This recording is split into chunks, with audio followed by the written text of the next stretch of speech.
Okay, thank you. Marcy, would you raise your right hand, please? Do you solemnly swear that you will faithfully discharge, according to law, your duties as a member of the Darien Board of Selectmen for the town of Darien to the best of your ability, so help you God? I do. Congratulations, Marcy. You're a member of the Darien Board of Selectmen. Okay. All right. Okay. Sarah. 1 second. Thanks, guys. Yep. Okay, Sarah, if you would raise your right hand, please.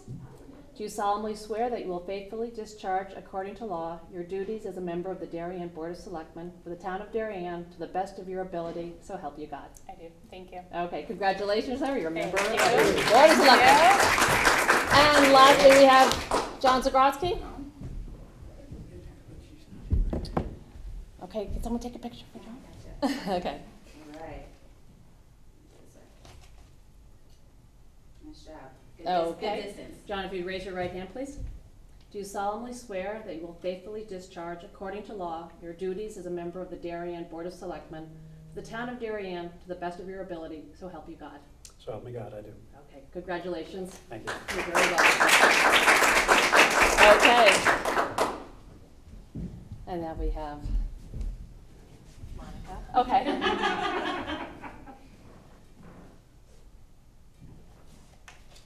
Great. Okay, thank you. All right, Monica, raise your right hand, please. Do you solemnly swear that you will faithfully discharge, according to law, your duties as Darien's first selectman for the town of Darien to the best of your ability, so help you God? I do. Congratulations. Okay,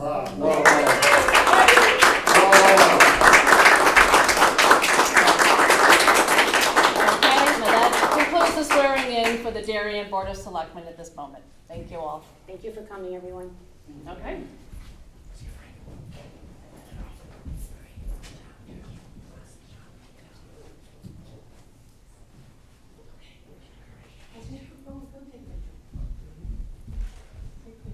I'm gonna go watch her on TV. Bye, Frank.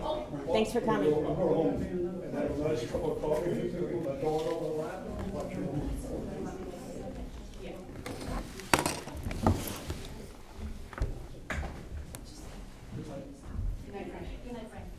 Hi. Okay, everybody have their phones off? Oh. Hang on 1 second.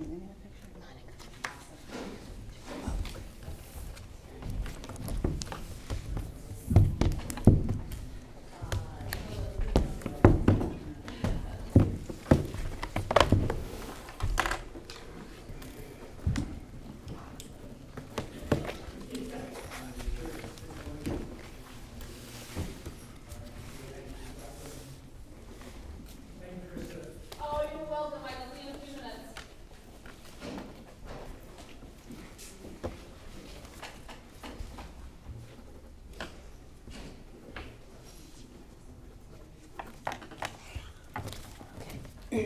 Just sign anywhere. Sign anywhere. Yep.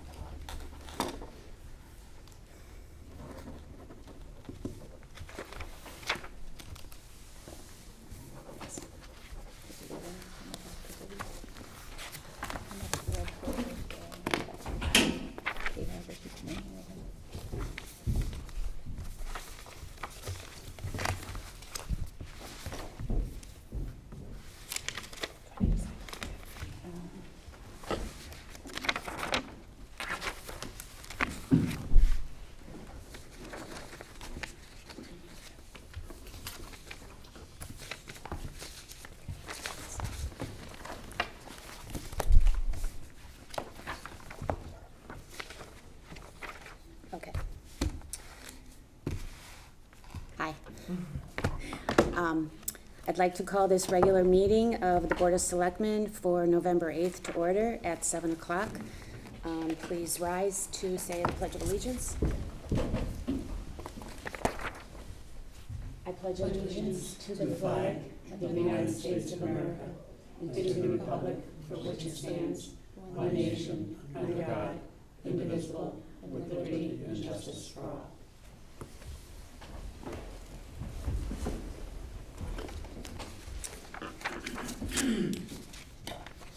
Okay, so the first order of business is to give the first selectman's report. And I'm going to start with the COVID update. We continue to have a low positivity rate. For the week ending November 3rd, we had 5 positive cases out of 688 tests. Our vaccination rate is terrific. Almost 99% of eligible residents have received at least 1 dose, and 91% are fully vaccinated. There's been tremendous interest in the vaccination clinic for children aged 5 to 11. The clinics are fully booked, and for the next 2 Saturdays, November 3rd and November 20th, and the follow-up for those 2 clinics will be December 4th and December 11th. They will be held in the Town Hall Gymnasium, and they will require a parent to accompany. The clinics are going on from 9:30 to 12:30. Again, you need to have an appointment. Stanford Health will be doing appointments for children's vaccinations Monday through Sunday. You can call 203-276-7300. The Darien Health Department is considering adding additional clinics and is looking for staff. If you are a qualified vaccinator, please contact them. For those who have received initial doses of the vaccine, booster shots are available and will continue to be offered on Tuesday as long as there's demand. Seniors will be seen between 9 and 12:30, and the rest of the public between 12:30 and 3:30. And you can receive a seasonal booster flu shot at the same time. Testing continues to be offered. You do need to make an appointment through everpointhealth.com, and it is still being done over at the Leroy West parking lot. Today was an important day. The U.S. Small Business Administration set up a help center at the Darien Library, and this is to assist businesses of all sizes, not-for-profit organizations, homeowners, and renters in securing low-interest disaster assistance loans for damages related to Storm Ida that happened on September 1st and 2nd. These loans are available for both physical damages and economic injury. Interest rates are competitive. Loans go out as long as 30 years. There's no cost to apply. And funds may be used to make flood mitigation improvements at your home or cover your insurance deductible. You do not need an appointment to speak with a case manager at the library. You do not need to have your insurance claim settled, and you do not need to have any contractor estimates before you start the process. If you are impacted and you're looking for assistance, please register with disasterassistance.gov. That would start the process, or go right to the library. The hours at the library are Monday through Friday, 9 to 6, and Saturday, 10 to 2. There will be a webinar presented this Wednesday morning, and it will be available for viewing on the town site as well as on Channel 79.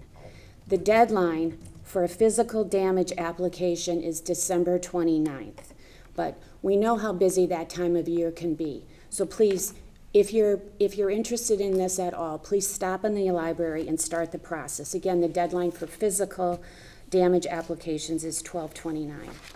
The third item on the first selectman report is we have a vacancy on the Board of Selectmen right now, and I've asked Wayne to explain the process for filling it. Good evening, and thank you. First of all, let me congratulate the new board. Nothing more exciting than that first meeting and that first day of office. We thank you for your service. Let me say that for those of you that may be listening and wondering how the process works, let me briefly outline it for you. As you know, we had an election last week. Subsequent to that, Sarah Aldman, who was elected to be a member of the Board of Selectmen, chose not to be sworn in and not to fill that slot. That is certainly her right. The question then becomes, how do we fill that slot? It has been and is my position that now you are constituted, there is a vacancy.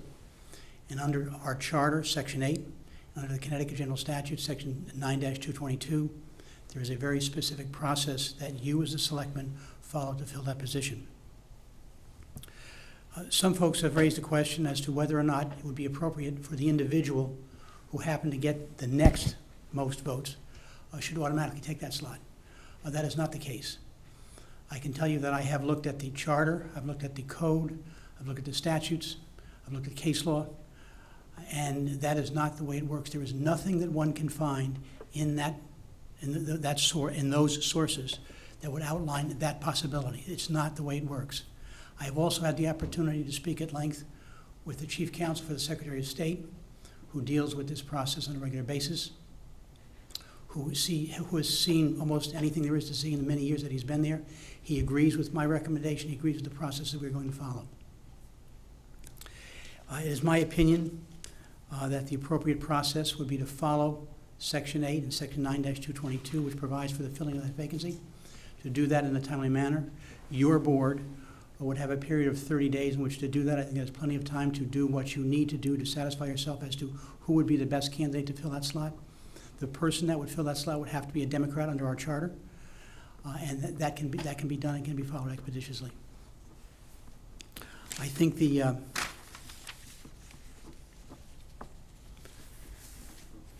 process can become a little more convoluted if, in fact, you do not make that appointment within a period of 30 days. There is a process that allows for a separate committee to be put together by the town clerk. She would appoint a committee of all people of that same party to come together and try to fill that slot within a period of 60 days. We don't need to get there. I don't think we need to do that. It would be the same process that we followed when Krista resigned to take the town clerk's office and Monica was appointed. It's fairly simple, fairly direct, and can be accomplished expeditiously. So that is the process that we would follow, and I thank you. Okay. Does anyone have any questions for Wayne? Okay, so the next step would be to interview candidates that are brought forth, correct? I think yes. I think for purposes of transparency and for purposes of process, you would want to let the world know that this is taking place. You might want to send a notice to the town committee for the Democratic Party, let them know that this is being done, let them advertise to see who may be interested in it, and then go through the process of interviewing those people and making a determination amongst yourselves as to who you think would be best to fill a slot. Okay, so the town should let the public know that there's a vacancy. I think you can do that in many ways. You can do it in the newspaper. They'll be reporting on what you were doing this evening. You can let the world know that you're going through this process, that you want to know what candidates are out there that would like to hold this position, and you are prepared to listen to them and speak to them to see who might be most appropriate for the position. Okay. And it's a Democrat. It would have to be a Democrat under our Correct. charter. Section of the charter Okay. specifies that. All right. Okay. All right. Any questions for anyone? No. If you have any questions, feel free to contact me. Okay. Okay. Thank you. Thank you, Wayne. Okay. That's all we have for the first selectman's report. Kate, do you have anything to report? Just a couple things. First, we're going to postpone the orientation that we had scheduled for Friday because a couple of you are having difficulties with that date, and because we have a vacancy. I'd like to have you all together when we do that. So we will get back to you with alternate dates.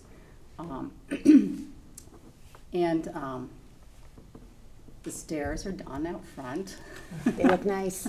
I like the center rail. Yeah. Thank you, Ed. And the budget process is underway. So we had notified department heads last month, gave them their deadlines for when they needed to get information into us with their budget requests. If the Board of Selectmen wants to give any input, we should take that up at your next meeting. The other thing that I would like the Board of Selectmen to think about and to discuss at the next meeting is if you have any suggestions or any ideas of capital projects that you want to see. I think we realized during the last process that the board had some ideas and it didn't come up until their round of the budget. So we got to add it in at a late date. So we'd like to hear from you all sooner before I put together the first round of the budget if you have anything that you want to have included. So be thinking about that. My job has just been to criticize the budget. I have to do something. I know, productive yeah, now you have to work on it, John. And last thing, I did send out to everybody a few weeks back a draft calendar for 2022. So we will be sending that back out again, but we'd like to have you voting on that at your next meeting as well. Okay. The last, I'm sorry, Selectmen updates. So the only person we have that would have an update is Sarah? There is no Thriving Youth Task Force update. The pedestrian safety campaign, we're hoping to roll that out in the next month.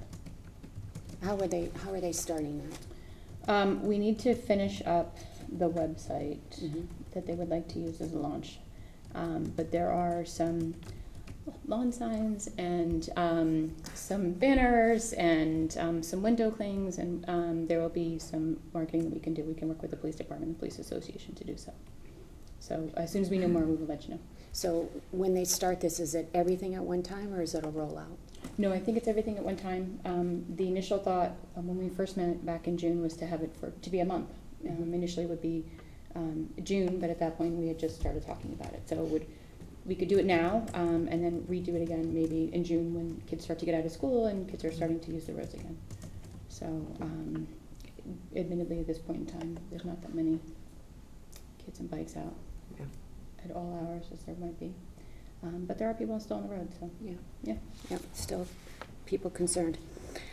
So we will need volunteers to serve as liaisons on the following boards and committees: the Ox Ridge Elementary School Building Committee, the Blight Review Board, the ARPA Grant Fund Advisory Committee, and the IT Governance Advisory Committee. So please reach out to me if you're interested in working on any of those. Okay, new business. The first item of new business is to discuss and take action to appoint an acting first selectman. And the acting first selectman is somebody that would fill in for me, take over my duties when I'm not available. If I would like to recommend John Zakrotsky if he is willing. I'm willing. Okay. Are there any questions? No? Okay, could I have a motion? Marcy? Yep. And may I have a second? You can vote for yourself. I can vote for myself. I was hoping you guys would vote me down. I mean, Okay, who's the second? John? Sarah. Okay, thank you, It's okay, Sarah. you can- Thank you. can do it. Okay. So, all in favor? all in favor? Aye. Did we all? Yeah. Sorry. all Vote in was favor? unanimous. Okay. Thank you. Okay. Okay, the next item of business is to discuss and take action on a request for funding of $84,000 for drainage studies. And we've asked Ed to come in and discuss this request.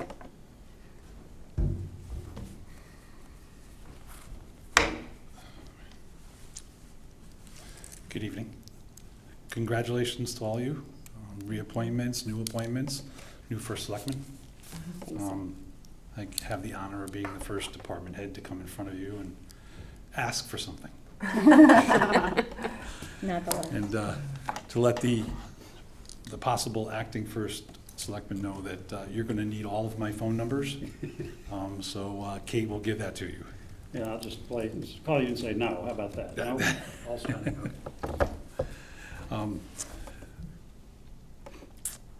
What you have in front of you right now is a transfer request, and you'll see that the account source is to be determined by the Board of Finance. That's something that the new chairman of the Board of Finance and Jen Charneski, our finance director, decided to do. They're going to meet at the next meeting on Tuesday to decide that, if this does pass tonight. The appropriation is for funding to perform 2 separate drainage studies in watershed areas that were not located in the flood hazard zone and were significantly impacted by the 2 previous storms that we had. And I want to stress that because that's an important point of how and why I made a selection to go to these 2 areas. The two areas are the Salt Box Coach Lamp area, significant flooding, 2.5 feet of water, 3 feet of water at one of the intersections. Never had a problem there before. So that's one of the areas we want. So it actually extends to Coach Lamp, Thomasina, Pleasant. It's a very, very large watershed area. The upper limits go all the way to Maple and are bounded by Gardner to the west. The other piece, Bailey and West Avenue, it was found that a couple of houses that back up from Bailey to the Cummings Brook that runs down under the railroad tracks from West Avenue. These folks got 2.5, 3 feet of water in their basement, in their back of their houses, which actually are their garages. So they flooded their basements out. Never again had this been an issue.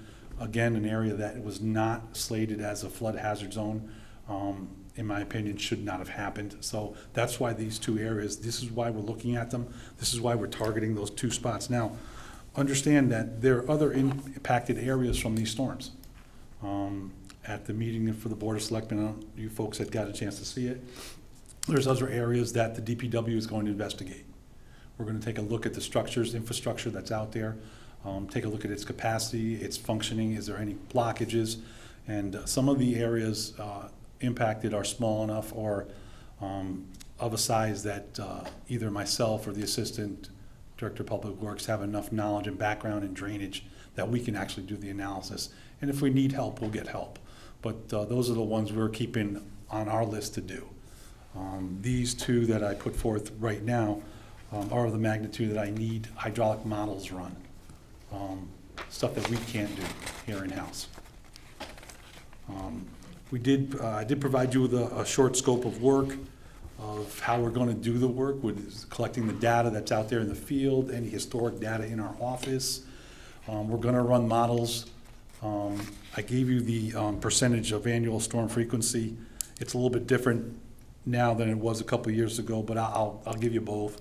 It's actually a 2, a 5, and a 10-year storm, 25, 50, and 100-year storm event. That's old terminology. The new ones are 50, 20, and 10 annual frequency. The larger storms are 4, 2, and 1% that they can happen. The 1% being the 100-year storm event. We're going to run an existing existing model. We're going to do a proposed analysis on it, what to do to make it better, to reduce or eliminate portions of the flooding. Now understand that we cannot eliminate flooding in its entirety. What we can do is we can guide it, we can direct it, we can have the water flood where it's supposed to, and hopefully not flood where it's not supposed to. That's the general idea. So all these proposals to corrections maybe in our infrastructure could be something that could benefit an area that had 2.5 feet of water in their roadways, and it got into their properties and into their basements and into their first floors of their houses. Maybe these improvements give me a foot of water in the street and no water on their property. So an area that flooded, but it didn't impact personal property. Another piece of consideration that, and somebody I work closely with is Mark McEwen, always tends to remind me, we have to get emergency vehicles in and out also. So that's another consideration when we start doing mitigation. The timeline for these improvements, I'm sorry, I'm throwing one more piece. Once we come up with something that's feasible, a construction or a proposal that's feasible, they're going to provide us with a probable cost analysis, cost estimate, if you will. That'll kind of guide us to where our next steps are. Timeline for delivery, final report is 4 to 6 months, depending on the complexity of the watershed and timing with the engineer. Understand that the town of Darien is not the only one that was hit with flooding. A lot of these engineering companies have taken on quite a bit of work. The company that we're using is one that we've used in the past. I spoke to them about their schedule and our schedule, and it seems they're closer to the 4 months for us than the 6 months. That'll give them the ability to do this work throughout the wintertime and have us some conclusions and some proposals possibly by March or April. That's important. That's the reason I'm here tonight, to ask you for the money and not wait through a process for an appropriation, or not wait through the budgetary process where I don't get the money till next July. The sooner I have the money and the ability to sign a contract with these engineers, the sooner they can start working on this. Just a couple more notes. To go along with these two studies, there were two other impacted areas. One is the Kensett area. It's being studied by a private firm. I want to mention that because that was another one that no one ever thought would flood. It wasn't in a flood hazard zone, but it was impacted significantly by the last two storms. That one, the private sectors, the private property owners are handling. There is a study that we're working on right now with the developer in the downtown area to do a public-private partnership study on the Corbin, Grove Street, Tilly Pond area that had significant damage and flooding in the last storm, to see if there's anything that we can do in the downtown area to improve that condition that's down there. That's my presentation. If you have any questions for me, I'm here to answer them for you. I'll open it up to the board. Any questions? Sarah? And do you know how many homes were actually affected by that storm? How many homes actually got flooded by this? A number of them? Yeah. I do not have that number. Okay. Mark is probably the best one to talk to about that because he collected all the reports through the Darien EOC website and has a complete list of all the impacted properties. Okay, thank you. And I say it may not be a complete list, we only have what people People reported to reported, us. okay. Okay, correct. No, you're correct. I know we've done studies in the past. Have we not looked at these areas at all? The one for Tilly, the private partnership, Right, that had been done back in 2007. right, It needs to be updated. okay, but the West Bailey and then There are no Those studies that I could find for those two locations, which is another reason that I selected doing those two. okay. How will these studies integrate with sort of what you already know? So in other words, are these studies, building on Sarah's point, filling in some gaps in terms of your knowledge about what's gone on and what's caused some of this flooding? John, I can tell you that the studies that have been done in the past on the major rivers that come through the town are extensive. As you are aware, back in 2012, 13, they studied Stony Brook, Good Wives, actually made some map revisions to them. These studies are branches that come off of those rivers right now. Cummings Brook, which is Weston Bailey, that comes off Stony Brook. And I can tell you that there was something different in the last two storms because the back of the garage that we had significant flooding in is Cummings Brook, and the conveyance of Cummings Brook and Stony Brook all at Ledge Road. That's impactful. Salt Box, Coach Lamp, Pleasant, that discharges down Seagate, Holly Pond. And there's not a study that was done on Holly Pond that I could actually attach that to, so this one is a little new. Ed, so two studies, but you say one report.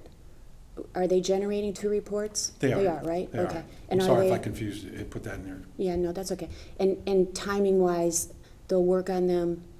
concurrently. Okay, they will, okay. And then, gonna go with your 1%. So are you looking at Bailey as a 1% storm? Or, I know you're looking at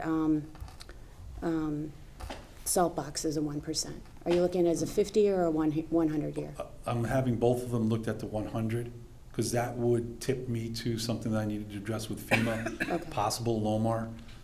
If there's more and needs more studies to do the 500 because of things that are showing up in the study, backwater conditions that I see, we may have to extend that to have them run a 500-year model or a Okay. 0.4%.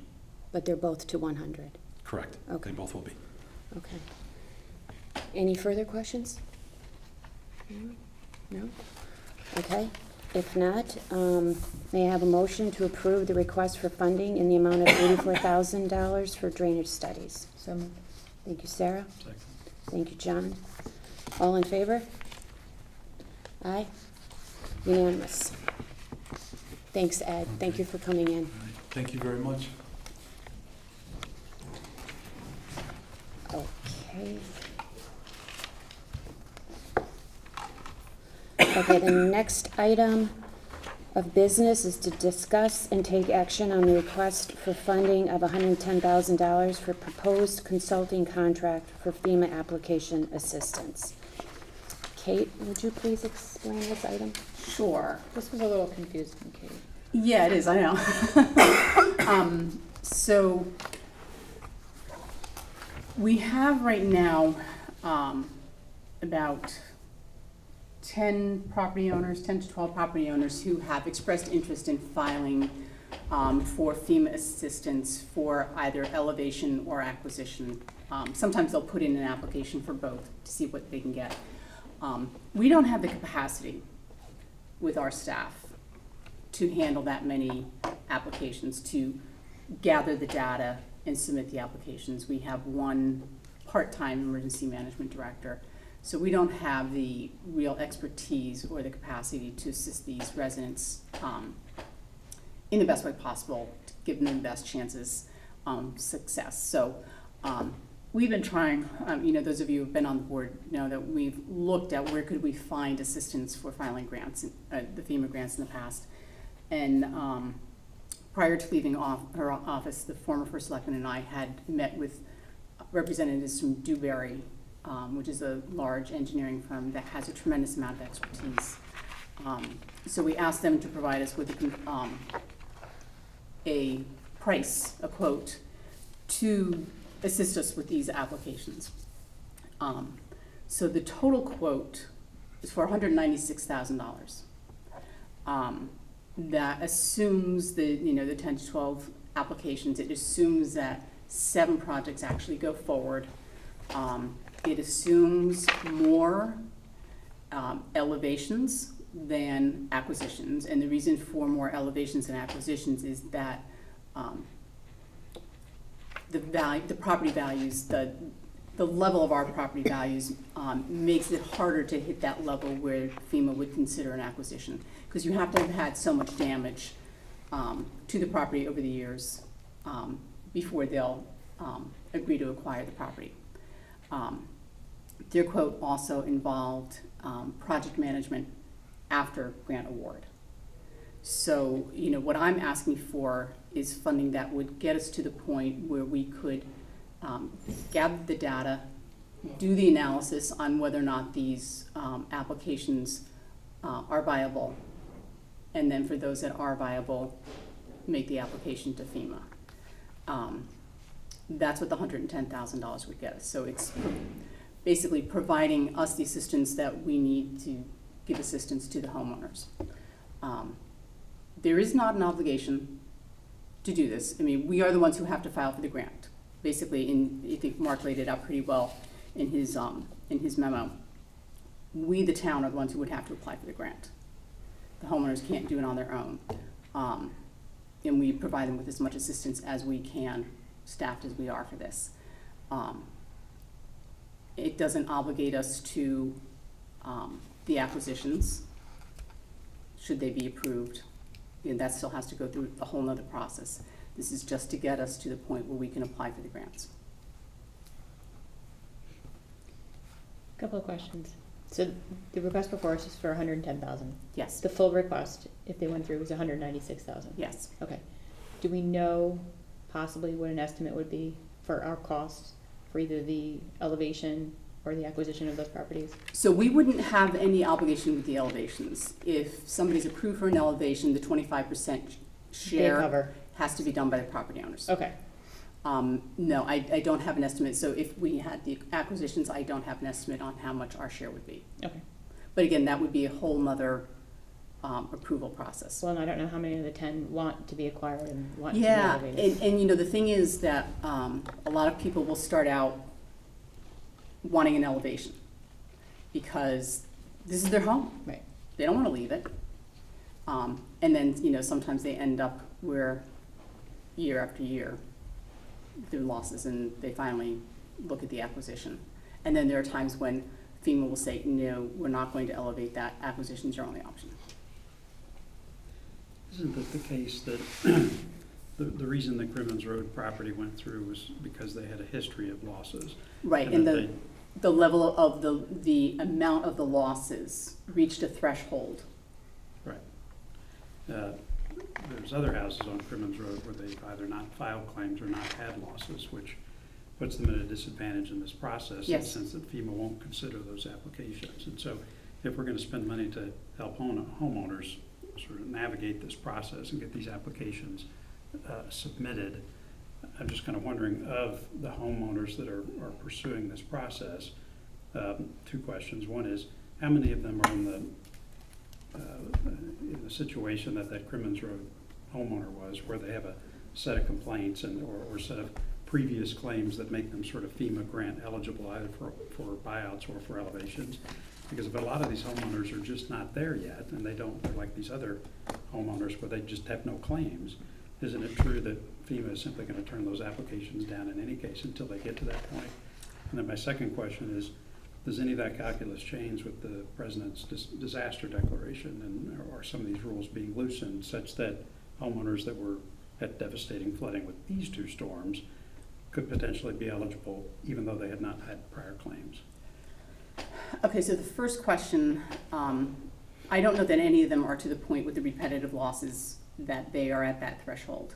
And that was one of the points where elevations may be more viable because the cost level that you have to reach of losses is not as high. So it's. So more of these houses could in fact be eligible for that. They could be, yeah. As opposed So, to a buyout. You know, for the acquisition, you need to have repetitive losses, and they need to get to a point where the amount of the loss, I believe it's 50% of the value of the home. Okay, so I don't know that any of them are in that position. But you do still have to file. So, you know, the question may be, should we spend money to help file those, or just do those with staff? I don't know. But It is a good point. I mean, everybody should be aware that if you want to qualify for a FEMA application, you need to have experienced losses, and you need to have had a record of reaching out to FEMA for assistance. There's no doubt about that. That's the way the process works. And if we can help them manage that with this, maybe that's worthwhile. And the declaration assists more with the other kinds of losses. Not the elevations or the acquisitions. It's more with you had damage to your property. You lost your boiler, you know, you lost your refrigerator, whatever. It's going to help more with that would not have been covered at all. Kate, real quick, just to clarify, is that accurate? If they had been turned down before, they would not be looked at again, or No. It's more that, you know, you get turned down. It's almost like you've got to be turned down a certain number of times before you're going to be successful. Correct. So the individuals in Crimmins, they had been turned down several times, and it was several years, right? Yes. Yes. Yes. Okay. Yeah, that one property had been turned down, I think, 7 times. Right. Yeah, But it doesn't mean you have to have that many. No, You know, I just was. it's like you could have one devastating storm and hit the threshold. Sarah raises a good point. So the reason they were turned down was because they'd not met a threshold of Yep. claims. Yeah. Right? Yeah, So right, you so- could make it with a single claim, or you could have a series of claims, but Correct. that's why I thought it was relevant with these other homeowners, that in fact, if they're not anywhere close to that, or they have no record of having filed claims in the past, They may not get approved, yeah. then Yeah. what this process could do was help them file that first claim. Yes. Now, they're still not going anywhere in terms of an elevation or a Correct. or a buyout of the house, but at least they've started that process so that, God forbid, there's future storms, they're on their way to being qualified for this Yes. kind of support. Yes. Okay. The board that sat here last month, we felt very strongly that this was something that we wanted to do to help our homeowners. I would be in favor of doing this. Kate, I have a question. So there's so many, like, you know, unknowns with this. Mhm. Is this number the high end? I would say this is the high end on getting us to the point where, you know, we get the applications filed. Okay, and the process is pretty long, so this number is good throughout the process? It's like a 3-year process, right? The 196 was an estimate for a 3-year, because it assumed not just getting them to the application point, but then the project management afterwards. Right, and that's a good number. So there could be another 86,000 Right. requests.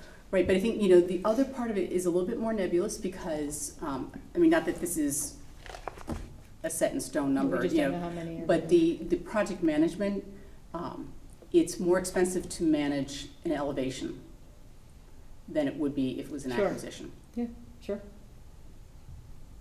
Okay. Any other questions? This sounds like just contract labor to do this type of work, but they're experts. It at it is, but they're Yes. experts. And, you know, these people were, some of them have worked for FEMA, you know, they're engineers, and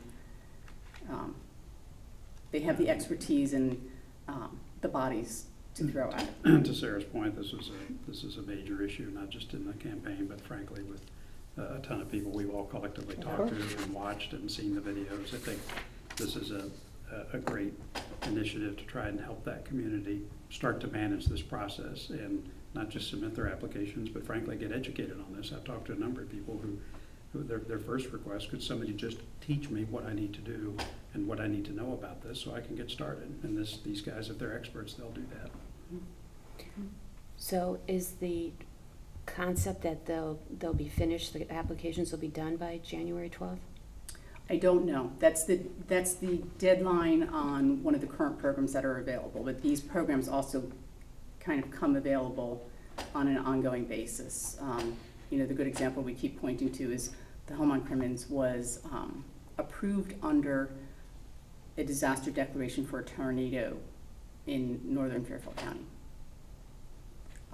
So it doesn't have to be the Storm Ida declaration that allows these people to be successful in their application.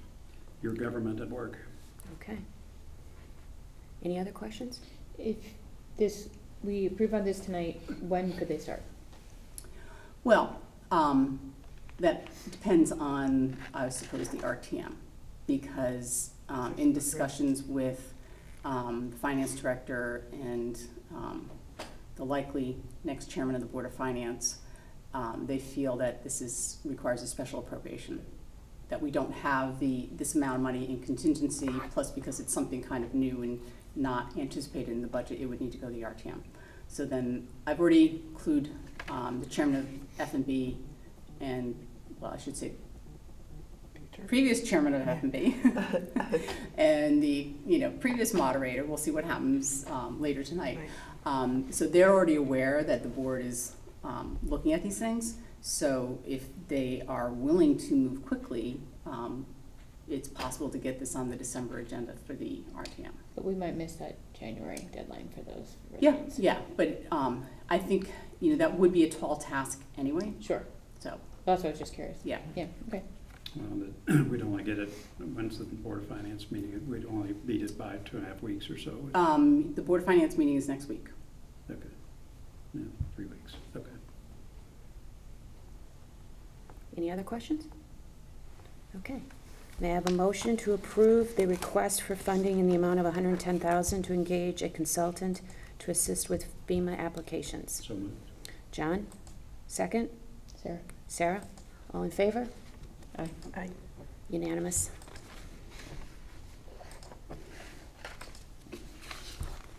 Okay. The next item is a bit of a formality. Various grants with the state require different things. This is an authorization that we've done in the past for previous first selectmen that authorize the first selectman to sign on behalf of the town of Darien. We have to redo it because we have a new first selectman. Some grants, it's for the specific grant, you come in and do it. This is a standing authorization that we do for DEMIS, with Department of Emergency Management, Homeland Security for the state of Connecticut. So basically we did this some months ago for when Jamie was first selectman, and now it has to be redone. So if we have any grants that Monica can sign. Any questions? No? Okay, may I have a motion to So moved. approve? Okay, sure. Second? Marcy? All in favor? Aye. Thank you.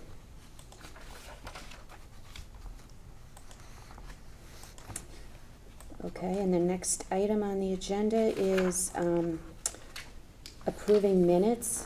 And I'm going to ask Kate to go over how you can vote on minutes, just so everybody understands if you were at the meeting or if you were not at the meeting. So you don't actually have to have been at the meeting to vote on the minutes if you feel that the minutes accurately represent what occurred at the meeting. But that's your choice. We actually do have 2 people here who were at the meetings, so Did watch the meeting. we watched the meeting. I went over the minutes. So, you know, a couple things, you know, you could just not do it and they just stay in draft form forever, or you could all vote, or just Monica and Sarah vote. It's up to you. But, you know, the important thing to know is you did not have to have been present to vote. Okay, so we'll cover, review and approve minutes of October 25th. Does anyone have any corrections or amendments? No. No? Okay. Could I have a motion to approve the minutes as presented? So, Second? That was Sarah. Second? Second. John? All in favor? aye. Aye. Unanimous. Okay. And for the October 25th special meeting, does anyone have any corrections or amendments? No. No? Okay. May I have a motion to approve the minutes as presented? So moved. Sarah? Second? Sure. Marcy? All in favor? Aye. Aye. Unanimous. And the November 1st special meeting, does anyone have any corrections or amendments? No? Okay, may I have a motion to approve as presented? So moved. Sarah, second. John, all in favor? Aye. Aye. Unanimous? Thank you. Okay. Public comments? Would anyone like to come forward to speak? No? Kate, do we have any emails or anything? No, I didn't have any tonight. No. Okay. And so then we will move on to agenda review. And agenda review, Kate will go over this at our orientation, but this is the point in the meeting where board members can suggest items for discussion or action on future agendas. So at this point, does anyone have anything? Nope. I guess Okay. one thing, I thought that the meeting that the prior board had that provided an overview of all the flood challenges, it was extremely informative. I don't know exactly what or when, but we ought to think about how to have the second version of that meeting. For example, having a discussion like we just did about support for some of these homeowners, I think it was terrific. But having a continuing discussion about how things are going with flood mitigation, just educating the public about what our flood assets are and how they're maintained. All that stuff is done well, but I just, in talking with so many people, I'm just not as tuned into some of this as maybe I think they should be, given this kind of menace. And I think if we start to accelerate or improve on our efforts to educate, inform, engage, all of that, I just thought that meeting was terrific, and I'd like to see more of that. And so maybe in the next few meetings, we can talk about what's the best way for us to do that. It might be in a forum like this. It could be in some other education. It could be enhancements to the town website. I don't know, but it feels like there's a there or something out there that could get us a lot more engaged with the public, such that, you know, a year or two from now, you talk to people and they say, yeah, I know a lot about this. I've had things sent to me or delivered, or I can go to the site and really get informed on this, so that everybody's educated about what's going on. I think that's particularly important if these studies start to reveal that we need to make significant expenditures or come to taxpayers for significant resources to make some improvements in our town flood assets and both mitigation and resilience development. And that's going to be a lot easier if we have to take it to the town taxpayers if they have been educated about this process all along. So enough said on it, but I just think that was an extraordinarily valuable meeting, and we should build on that success. We did have, the last meeting I thought was very informative. It was, I think that's it. That's nice. And the previous meeting before that, when we had, so maybe we could figure out a way to steer people to those particular presentations, because they used, we had a lot of manpower come in and cover a lot of things that I think, Kate, do we have the ability on the flooding page that we've kind of created to link to those videos? I would think we could. Yes. yeah, it would be So if we great. could do Good that, idea. that would be helpful. Yeah. And I think we should definitely keep talking about flooding. I'm wondering though, if we should talk to some of the individuals like Ed and find out when the next update might be good to have, so there would be movement, I think. Right, Yeah. right. Well, I would say, you know, two things. One, that is something that when we have the orientation, that Ed will be talking to you about. And I would say, you know, John, to your point about educating the public about the dollar amounts we have to spend, I think the part of the conversation is not just what would it cost to do these projects as they're recommended, but should we do these projects? Is that the outcome from the project justified? Or is the dollar amount that you're spending justified by the outcome? Yeah, $10 million. And what are the other options? Yeah, $10 million to reduce flooding in an area by 6 inches when they're getting 5 feet of water, you know, no, we're not gonna do that. But that, having that kind of dialogue so that people Yeah. can tune in and ask these kinds of questions, Yeah. that just ensures that when we do get to the point, if there's a significant recommendation and significant funding required, we've been around the block enough that our proposals are pretty well tested with the public. Yeah. And I think, you know, you can think about, you know, you have the quarterly department head meetings, but if you want, you know, you can make sure that Ed and Jeremy, like, you know, touch on that at each of the quarterly department head meetings, or you can schedule them to come in on a more frequent basis. You know, they'll probably shoot me in the morning for having said that, but, you know, you can just schedule that, you know, maybe every other month that they come in and update you, Right, you know. absolutely. I don't think they'll have, I think it'll take a couple of months for them to have anything additional to share with us. At this point, yeah. Yeah, yeah, but that's a great idea. Any other comments? No? Okay, could I have a motion to adjourn? So moved. That's fair, baby. Again, Sarah and John, all in favor? Aye. Aye, unanimous, terrific. Next meeting.